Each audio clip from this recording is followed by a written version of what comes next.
Okay, so our shrimp are ready for the oven. I'm going to add the shrimp shells on this side over here. That will give off more seafood essence to our poaching liquid. Very, very good. Good flavor.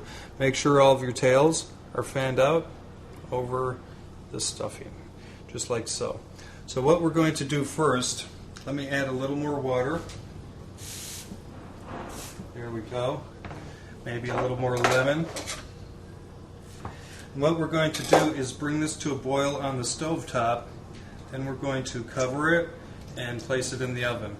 It'll poach in the oven for about 10 minutes.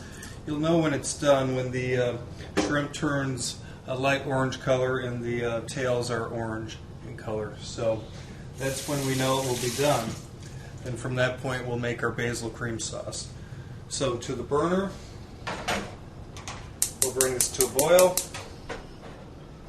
and then we will go directly into the oven. And again, I keep the shrimp shells off to the side, so once this is all done, it'll be easy to find all the shells, get them out of the liquid so you can make your sauce. This is really nice. I recommend serving this with some nice wild rice. That's always good. Fresh vegetables. Very nice dish. So we'll cook this for about 10 minutes. That's about all the time we'll need. Once the shrimp is cooked, we'll remove the shrimp from the poaching liquid, and we'll remove the shells, reduce the poaching liquid, add fresh basil, heavy whipping cream, a little salt and pepper, lemon, and we'll have a beautiful sauce for this fine shrimp dish.